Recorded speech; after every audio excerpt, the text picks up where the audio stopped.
परमात्मा का धन्यवाद करते हैं। तो आज परमात्मा ने आप लोगों के लिए क्या संदेश भेजा है। परमात्मा का कथन है कि जो मनुष्य इस धरती लोक पर आता है और वो एक आध्यात्मिक उसका जीवन हो है, तो उससे एक और दुनिया से उसका सामना होता है और वो दुनिया होती है पांचवी दिशा। पांचवी दिशा की दुनिया में आप केवल और केवल एक ऐसे विमान पर सवार हो जाते हैं जिसको हम सूक्ष्म विमान कहते हैं, और वहां पर दो आत्माओं की भेंट अपने उसी साथी से होती है जिससे वो भेंट करना चाहते हैं, और ये एक सत्य वार्तालाप है। तात्पर्य केवल इसका यही होता है कि परमात्मा आपको आपकी यात्रा बताने के लिए आपको कुछ संकेत प्रदान करते हैं, और वो दुनिया एक ऊर्जा रूपी विमानों में होती है, और एक ऊर्जा रूपी विमान में वो दुनिया होने के कारण ऐसा होता है।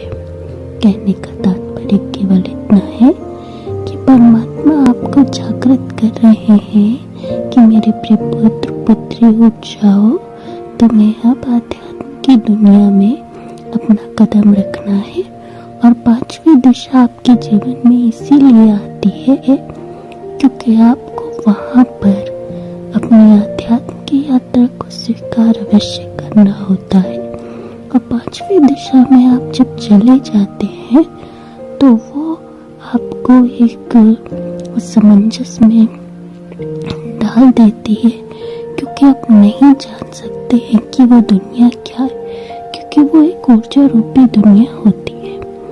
पांचवी दिशा को हम 5D की दुनिया कहते हैं। तो आप जानना चाहते हैं कि 5D क्या होती है, तो परमात्मा का कथन है 5D का केवल और केवल आध्यात्मिक प्राणी से है, या वो ट्विन फ्लेम से, या वो अर्थ एंजल है, या वो किसी भी यात्रा में चल रहा है, तो उसकी आध्यात्म की यात्रा होती है।